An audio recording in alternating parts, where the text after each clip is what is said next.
Ouais, salut les patenteux.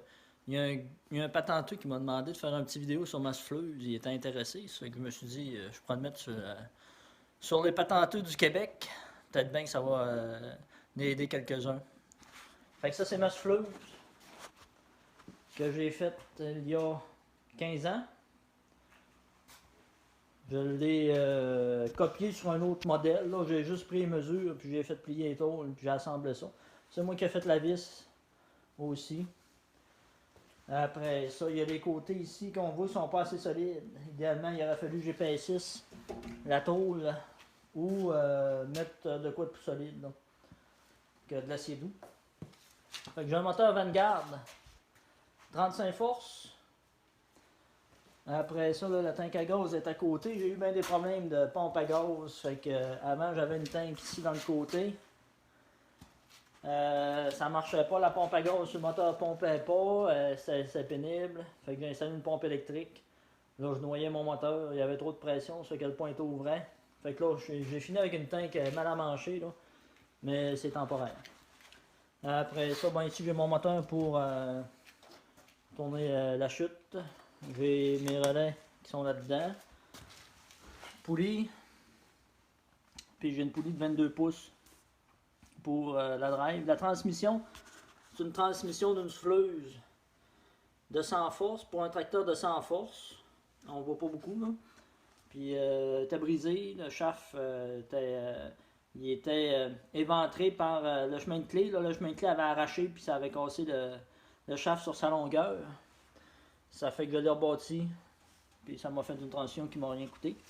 Ça ici, c'est une petite merveille en fait. C'est selon moi, c'est la souffleuse qui s'installe la plus vite au monde. Fait que il y a un quick attach standard comme les loaders à l'eau. Après ça, quand je viens collecter, en fait, ça se trouve à être électrique, hydraulique, là, pour venir barrer la souffleuse, les baquettes ou les fourches. Puis en même temps, ben, j'ai mis une couette de trailer pour brancher la souffleuse. Fait que j'ai tous les contrôles à partir de l'intérieur de la souffleuse, à partir de l'intérieur du tracteur. Ça ici, ça se trouve à être pour faire mon troubleshooting. Fait que quand je veux travailler sur ma souffleuse, j'ai pas besoin de rentrer le tracteur. Fait que je viens brancher ça ici. Ça me prend du 12 volts. Puis le positif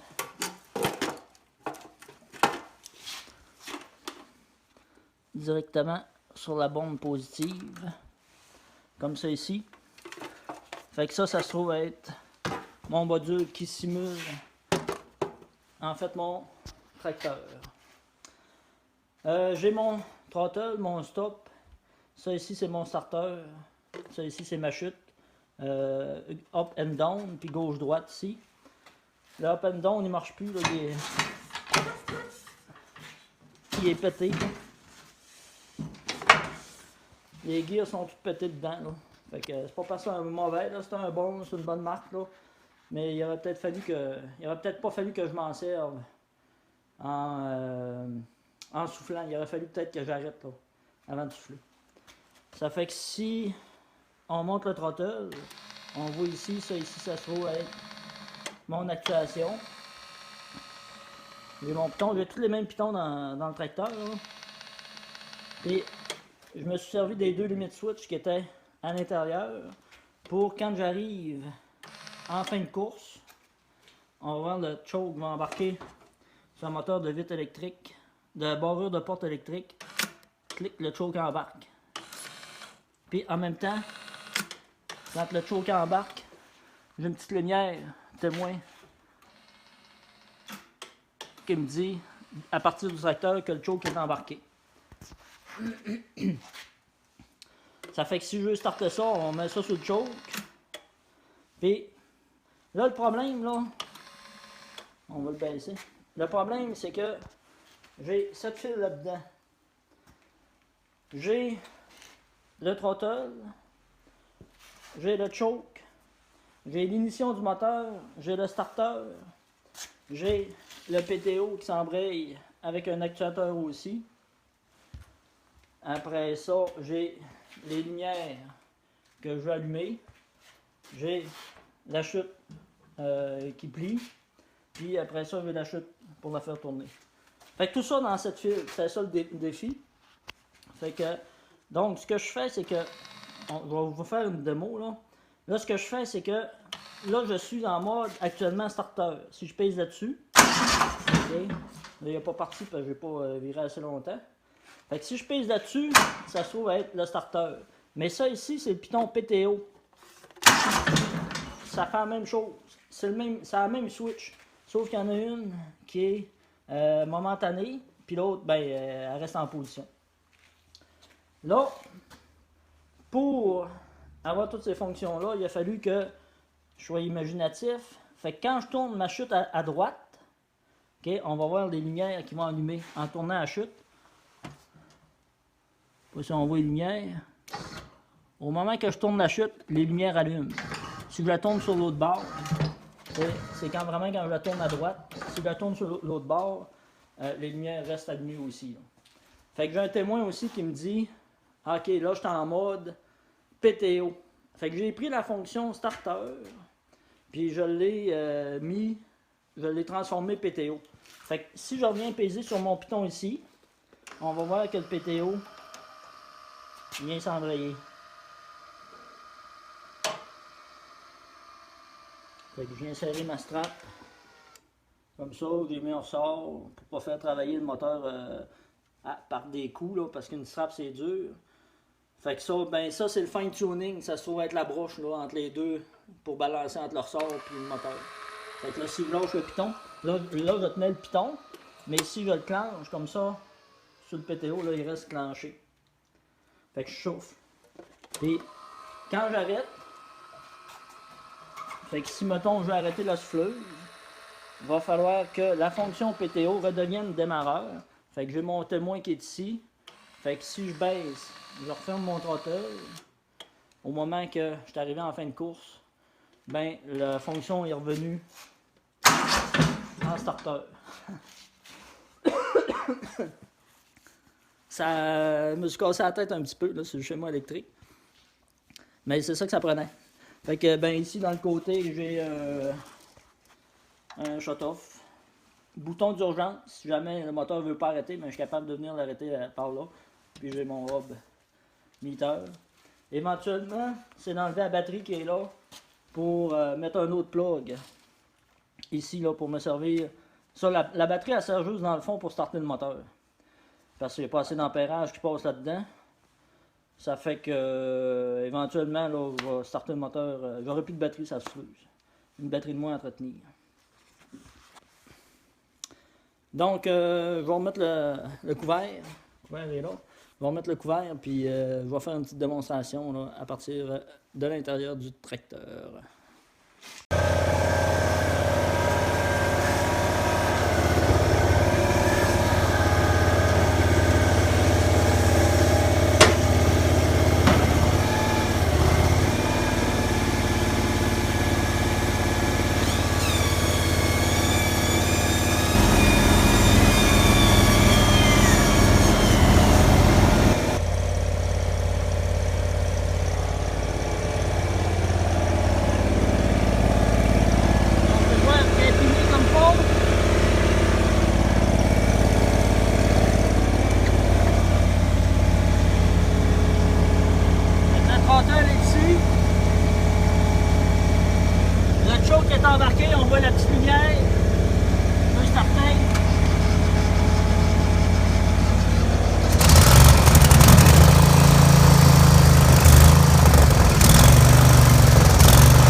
faire une petite démo de ce que ça donne, 35 forces sur 54 pouces.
Ouais, tantôt j'avais oublié de dire un petit détail qui peut être le fun aussi là. C'est que ce que j'ai fait, c'est que j'ai mis. En fait, j'ai coupé ici, tu sais, je suis plus haut que le derrière, là, c'est parce que la souffleuse est penchée par en avant. Là. Puis en fait, ça ici, la vis, elle vient flush avec le dessous. Fait que ça me permet que quand il y a de la glace, il y en a 6 pouces d'épais de taper dans l'entrée, là. Je fais juste tilter la souffleuse par en avant. Puis c'est toutes les vis, on voit, là, ils ont travaillé fort, là. C'est l'asphalte là, qui l'a grugé. Fait que je viens vraiment scraper mon entrée, mais avec la souffleuse. C'est un travail quand même assez ardu pour elle, mais blindé, fait que ça marche. Ça fait que salut les patenteux et patenteuses, j'espère que ça va vous avoir éclairé. Salut, à la prochaine patente. Ça s'en vient, il y en a une autre qui s'en vient.